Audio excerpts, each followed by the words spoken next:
Capitalistic society, right? Everybody now wants to join capitalism. That's why the walls are coming down. Capital belongs in the hands of the people. That's where the genius is. So the genius is to try to show a profit. Buy and sell. Render service. Show a profit. Now here's what I teach kids. Profits are better than wages. Wages are okay, but wages help you make a living. Profits help you make a fortune. The key is to just understand philosophically a little simple economic scenario. And there's all kinds of ways to make a profit. I'm working on a new book. Here's what it's called. I think it's going to be called, Of Course Kids Should Pay Taxes. It's going to be an interesting book. In California, where I live, kids do pay taxes. If an 8-year-old walks into 7-Eleven, buys something that costs $1, the proprietor makes him cough up 7 more pennies. 8-year-old says, "What's these 7 pennies?" Proprietor says, "That's taxes. That's taxes." Kid says, "Well, I'm only 8. Proprietor says, "Congratulations, you're my youngest taxpayer." So in California, kids do pay taxes. Now the question is, should they? Now the title of my book is, Of Course Kids Should Pay Taxes. You got it. Right? The disciple went and caught a fish, found the miracle coins, and paid his taxes and Jesus' taxes. So way back then, Jesus did pay taxes. Now the question is, should he? And the answer in my little book says, of course Jesus and kids should pay taxes. Of course. Of course. If an 8-year-old wants to ride his bicycle on the sidewalk instead of in the mud, you have to pay taxes. Things cost money. Got to pay taxes. Aircraft carriers keep tyranny over there instead of over here. Aircraft carriers cost money. It's expensive to run this whole show. We can't use used missiles. I mean, you know, it's expensive to run the whole deal. Of course, everybody has to pay. Now, active capital means try your best to show a profit. Now, there's many ways to show a profit, not just money. Touch something, leave it better than you found it. That's a profit. Some profits are intangible, some profits are tangible. Long before Earth Day, for all sophisticated people, it was very proper when you left your hotel room to turn out the lights. All educated people. Why? Leave a profit. It's so easy to flip the switch and leave a profit. Some say, well, the hotel gets the profit. What do you care? All you need to become is a person who leaves a profit. Wow. I talked to a man who runs a whole string of apartments. He said, guess what? Most people, when they rent an apartment, leave it, what? Trashed, worse than they found it. What kind of a reputation would that be? Whatever you touch turns to trash. Whatever you touch gets dirty. Nothing you touch gets better. See, that's a poor philosophy. No wonder it leads to poverty, small lives. As one writer said, living lives of quiet desperation. This is where it all begins. Failure to leave a profit when you can, turn out the lights, doesn't matter what it is. Become profit-minded. Profits are better than wages because profit has the potential to make a fortune. Wages has the potential to make a living. So I teach kids, take part of your wages. If you earn the money, take part of it for charity and part of it to see if you can't make a profit. And there's all kinds of ways. My book's going to be full of all kinds of ways kids can make money. I teach kids how to have 2 bicycles, one to ride and one to rent. I mean, you know, it doesn't take long to get into business. You don't have to be a genius. Halfway bright, you can start showing a profit. Now, here's the next 10 cents called passive capital. Meaning, let somebody else use the capital, you provide it, you're passive, they're active. And let them pay you interest. Profits and interest. Unique way to make a fortune. In fact, there's a Bible philosophy. I teach teenagers this Bible philosophy. Here's what it teaches. The borrower is servant to the lender. Wow. So where is the power position? Not a spender, a lender. And if I've taught teenagers well, if you ask them, among some of the things you want to be, when you grow up, as years pile on, what would you like to be? I'm telling you, among some of the things that they would like to be, if they've sat in on my classes or gotten some of my material, they will say, I want to be one of them lenders. Powerful position. Let somebody else use your capital. Some projects require more capital than any one person has. So we've got capital pools, whether you put it in a financial institution or whatever, right? Earn an interest, earn a profit, right? Buy a car and sell it for more than you paid for it. Why? Because you leave it better than you found it. Touch something and leave a profit. Okay? It's not just wrapped up in money and economics. This helps to teach all other scenarios of life on profit and capital and expenditures, what to do with your time and what to do with your life, and as well as what to do with your money. Okay? Now this little scenario I call the ideal. Now here's what's important: to set up the ideal and work toward it. Because at first you may not be able to do these numbers. Some people are in such desperate situation currently, they got to go 97, 1, 1, and 1. I mean, I had to start there. Start with pennies. And remember, it's not the amount that counts. Mr. Schoaf gave me the clear situation. Here it is. It's not the amount that counts, it's the plan that counts. When I met Mr. Schoaf, I'm 25 years old. I said to him, if I had more money, I'd have a better plan. He said, no, Mr. Rohn, if you had a better plan, you'd have more money. 6 years? 6 years? In America, 6 years? Come on, it's not the money, it's not the amount, it's the plan that counts. So set up an ideal plan like this. Now you can rearrange this and modify it to suit yourself. I'm just giving you here as an example. So set up the ideal and then start making progress toward it. Okay. Because finally these numbers are going to change if you move on up into the higher area, right? The people I work with around the world couldn't spend 70 cents out of every dollar. Would be obscene. That'd be too much. So these numbers are bound to change. I don't know what mine are. Probably 20% up here. A lot larger numbers down here. Okay?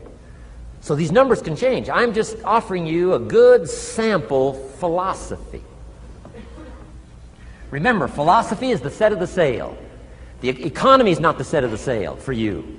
For you, the set of the sail is your own philosophy, your own thinking, your own plan, your own concept. Don't borrow somebody else's plan. Don't borrow somebody else's concept. Don't borrow the concept, spend all you can, cross your fingers and hope for the best. Don't borrow that. Develop your own philosophy, and I'm telling you, it'll lead you to unique places. Now, the rest of a lot of this is on the cassette tapes, but let me just give you 2 or 3 more pieces of the scenario here. Then I want to talk about communications, and then we're going to wrap it up. Okay. Here's 2 or 3 more parts to financial independence. Number 1, keep strict accounts. This is the best of disciplines. Keep strict accounts.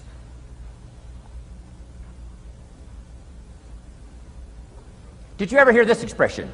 I don't know where it all goes. Did you ever hear that?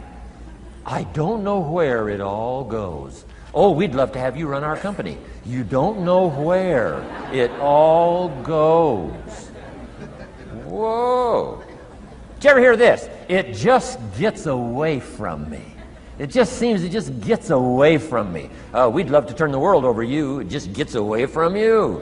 Come on. You got to have better disciplines than that. Let that be the 90%. Let that be the scenario of the 97%. But don't let it be your scenario. Don't let it become your philosophy. Keep strict accounts. Next, a new attitude. I had to develop a new attitude as well as new concepts. Here's what I used to say. I hate to pay my taxes. Schoaf said, well, that's one way to live. I thought, well, doesn't everybody hate to pay their taxes? He said, no. No, a few of us have gotten way past that. He says, once you understand what taxes are, here's what taxes are in our governmental system in our society. Taxes is how you care and feed the goose that lays the golden eggs. Democracy and liberty and freedom. Free enterprise. Wouldn't you want to feed the goose that lays the golden eggs? Somebody says, well, the goose eats too much. That's probably true. I understand that. Of course that's true. But see, better a fat goose than no goose. And here's the truth be known. We all eat too much. Let not one appetite accuse another. Of course the government needs to go on a diet. So do most of us. But hey, you still have to care and feed the goose that lays the golden eggs once you understand that that's what it's for. See, it is so important, the right attitude. Here's what I used to say. I hate to pay my bills. You open up the mails, nothing but these window envelopes, bills. I hate to pay my bills. Shoaff said, well, that's one way to live. I said, well, doesn't everybody hate to pay their bills? He said, no, some of us are way beyond that. I said, is it possible to love to pay your bills? He said, yes. Reduce your liabilities? Increase your assets? Wouldn't you love to do that? So start a whole new attitude here. Next time you pay $100 on an account, put a little note in there and say, with great delight, I send you this $100. I mean, they don't get many letters like that. Reduce my liabilities, increase my assets. My picture's changing. My picture's improving. I love to pay my bills. Keep the money in circulation. Pay my taxes. Feed the goose that lays the golden eggs. It's a matter of attitude. And here's the last on attitude. Everybody must pay. Of course, life is called opportunity, but life is called price. But we must all pay. We must all share. One of the classic stories of all time from ancient Bible script says, Jesus one day and his disciples were standing by the church treasury, synagogue treasury, watching people as they came by and put their offering in the treasury. That wouldn't be a bad idea. Jesus and his disciples standing by the treasury while everybody walks by. Jesus says, how much was that? How much was that? Interesting. And the story said some people came by, put in big amounts. Some people came by, put in modest amounts, average amounts. And the story says, then a little lady comes by and puts in 2 pennies in the treasury. Jesus says to his disciples, look at that. Look at that. His disciples said, 2 pennies, 2 pennies. What's 2 pennies? Jesus said, no, you don't understand. She gave more than everybody else. They said, 2 pennies is more than everybody else? He said, yes. Because I'm certain that her 2 pennies represented most of what she had. And if you give most of what you have, then you've given the most. Wow. What a lesson to learn. It's not the amount. It's what it represents of your life that counts. Now let me give you the wisdom of the scenario that did not occur. And this is the greatest of wisdom. And in my own particular peculiar brilliance, I have the ability to record for you what was not recorded in the scenario of the story. Here's what did not occur, which may teach us one of the greatest of the wise things that was taught in this scenario. Here's what did not occur in the scenario. Jesus did not reach into the treasury and get this little lady's 2 pennies and run after her and say, here, little lady, my disciples and I have decided that you're so pitiful and you're so poor that we've decided to give you back your 2 pennies. I'm telling you, that did not occur. If it would have occurred, she would have been what? Insulted. She would have rightfully said, I know my 2 pennies aren't much, but it represented most of what I had. And would you insult me by not letting me contribute what I wanted to contribute, even if it's only 2 pennies? I'm telling you that did not occur. Here's part of the wisdom of the story that was not recorded. Jesus left her pennies in the treasury, meaning everybody has to pay, even if it's only pennies. That's the key. And whether you start with pennies or whether you start with dollars or whether you start with nothing, remember, part of the scenario is to spend, of course. Part of the scenario is to invest, and part of the scenario is to show a profit, and part of the scenario is to help take care of people who can't take care of themselves. If you'll set up your own philosophy, I'm not asking you to buy my philosophy. I'm not asking you to adopt my numbers. I'm only wanting to provoke you to think, for you to come up with a splendid economic philosophy that's got you up early and got you up late, has got you thinking and pondering ways to use your resources and turn it into the dreams you want for the future. And that's my little story on financial independence. Okay. Here's the next to the last subject, communication. How to affect other people with words. I've got just a little four-point program here for you to consider. The whole expanded version now, 3 days, right? 3 days of all this is in that package that you're taking home. So this is called an abbreviated version of all the rest, this 1 day, video day. 4 steps to good communication. Here's number 1, first of all, words can work miracles. That's why communication is so important. Words can work miracles. Words are powerful.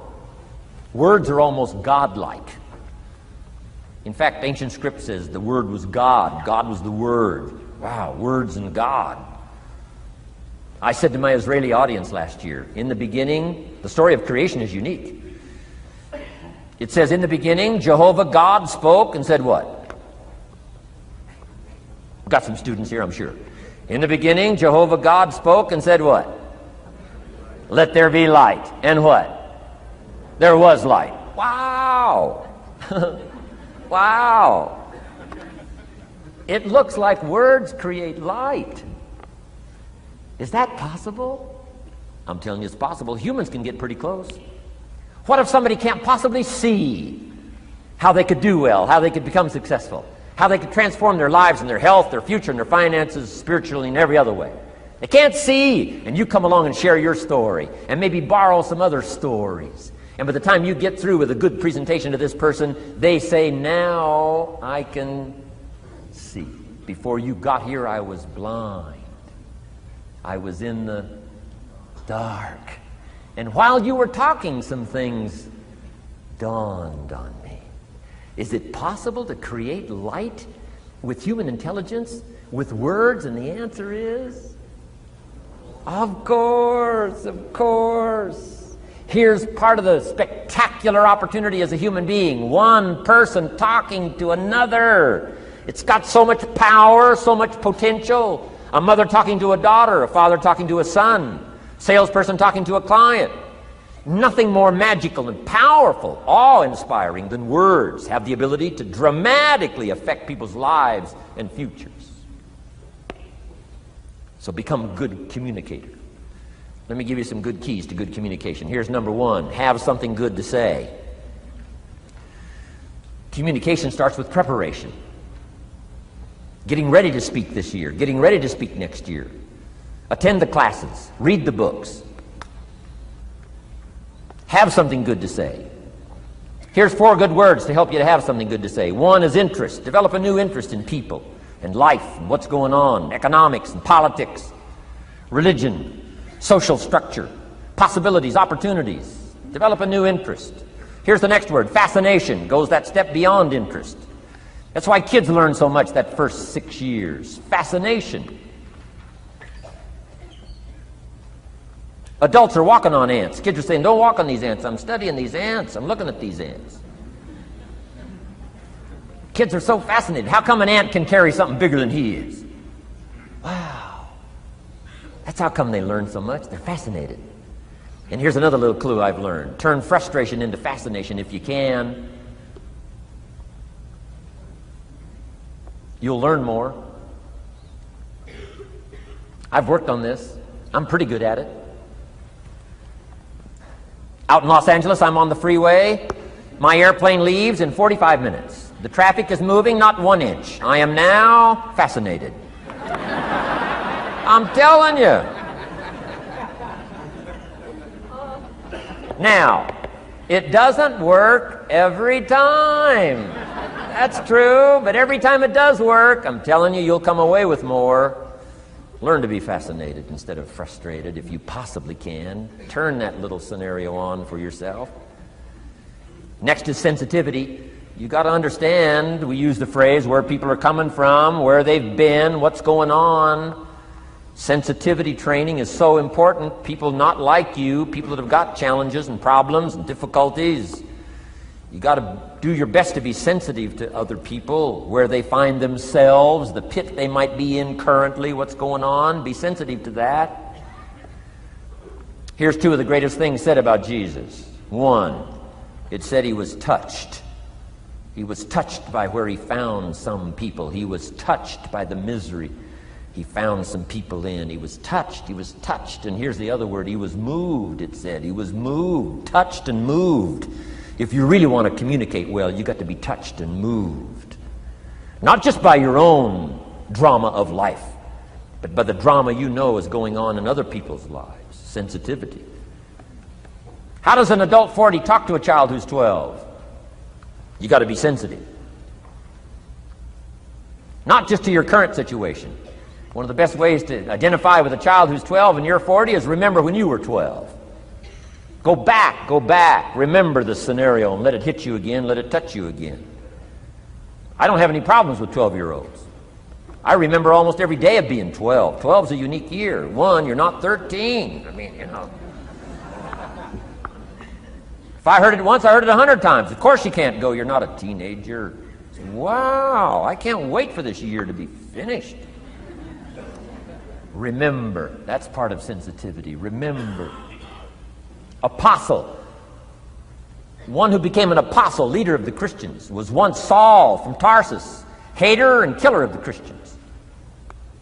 After he was converted, became a leader, became Paul apostle, revered. Why was he so effective in his language, in his ability to touch people with his words and with his presence? If you read part of the scenario of his history, he gave an account of his own life and said, here's why I think I'm so effective. I remember the pit I came from. Sure, they call me apostle, but I used to kill these Christians, and I never forget that. If I want to get in touch with other people's difficulty, I got to remember my own difficulty. Let it hurt again. That's what makes a good performance. A good actor, a good actress. The emotion close to the surface from the remembrance of things past. And then well-chosen words delivered with emotion. Powerful. The last word is knowledge. You just got to go through exercises like this. Take the notes. Work hard. Roll up your sleeves. Go to work. Gather the knowledge in journals. Gather the knowledge in notebooks. Gather the knowledge in a library and cassettes and videos and every other means. Gather knowledge. Don't be lazy in learning. A major part of communication is preparation. Now here's the next part of good communication. Say it well. One is having something good to say. Number two is saying it well. Let me give you a quick list on saying it well. Number one, sincerity. Best place to start if you want to communicate well is let your sincerity show. Next is repetition, the mother of skill. I've been at this 33 years. Somebody says, well, you give a pretty good seminar. I should. 33 years? 33 years. Repetition. Next, brevity. Sometimes you don't need many words if you're totally sincere, I'm telling you. Jesus' presentation in gathering up his team called disciples was fairly short. He just walked around the countryside, took a look at somebody and said, you follow me. That's brief. I mean, you know, that's short. Now, why could he get by with such few words? And this takes care of a lot that I've tried to share with you today called personal development. Here's why I think Jesus could get by with such few words. For all that he was, that he didn't have to say.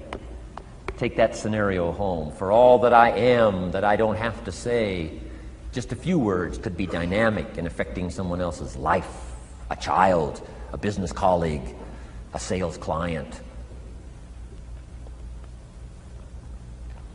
Next, vocabulary. Got to work on your vocabulary. Some of my friends took a survey among prisoners working on some rehabilitation program. They weren't particularly looking for this, but here's what they found. There's definitely a relationship between vocabulary and behavior. And here's what they found out. The more limited the vocabulary, the more tendency to poor behavior. And when you think about it for a while, it makes sense. Words are a way of seeing. And if you don't have a good vocabulary, you can't see very well. Can you imagine the mistakes in judgment when you can't see very well? Next, words are a way of expressing what's going on in your head, what's going on in your heart. What if you can't see well and you can't express well? You can imagine the tragic scenario of 5 years of that, 10 years of that, 20 years of that showing no improvement. Behavior now becomes a major problem.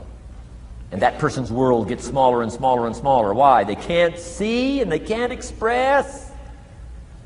And finally, they don't need much bigger place than a 10 by 12 cell. Their world is so small anyway, don't need much bigger place.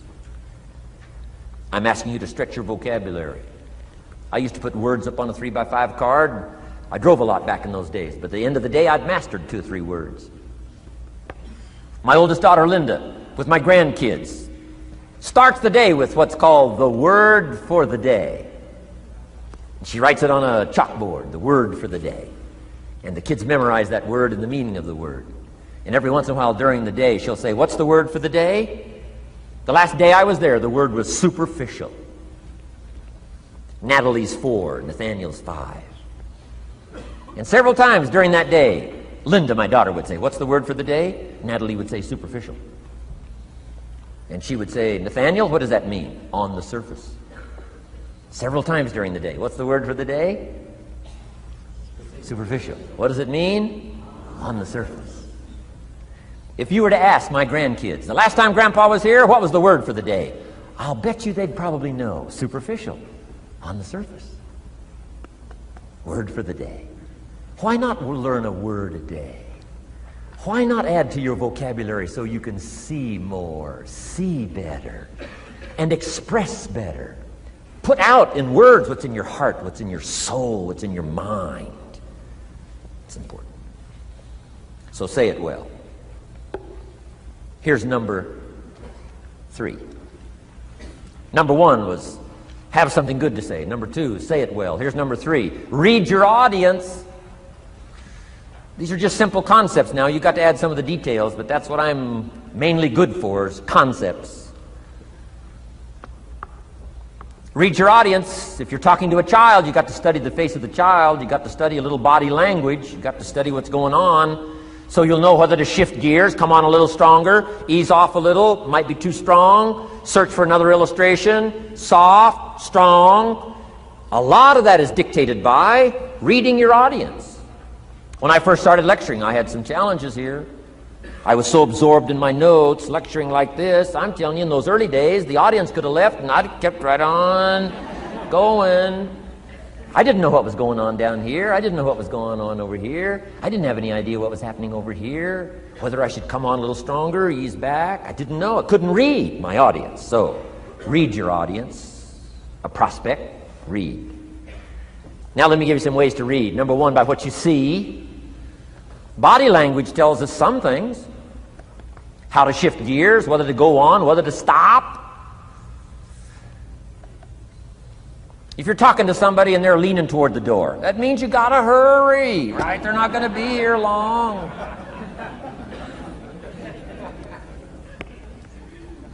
Body language. Guy's got his arms folded, chin tucked down. You got your work cut out for you. You're gonna have to reach deep in your bag. Find some extraordinary stories. This one's not gonna be easy. What tells you that? Reading what you see. Here's the next one. Read what you hear. You've got to read a child's impatience. Kids don't mind telling you whether they're bored or impatient. Kids' attention span is short. Doesn't last long. You've got to get it said. You start talking to a child, 30 seconds they say, "How long is this going to take?" Whoa. Read. Listen. Listen for the response. Now you'll know whether to shift gears, change your language, find a new illustration, soften, stronger. Read your audience. Read what you see, read what you hear. And here's one of the most important. Read what you feel.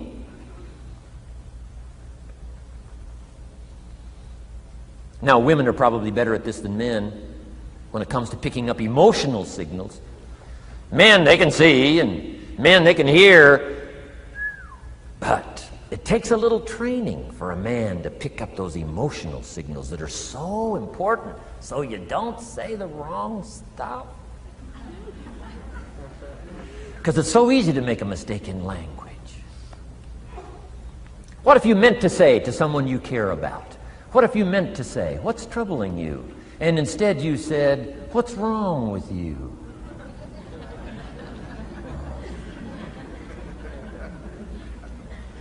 Communication. So read the emotional signals. If we could learn from the women on this emotion. Women have this uncanny antenna picking up this stuff.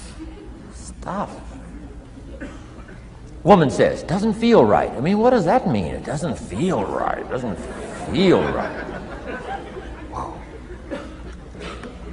Women have got it though. Seems to be built in. Especially danger. Women pick it up quicker.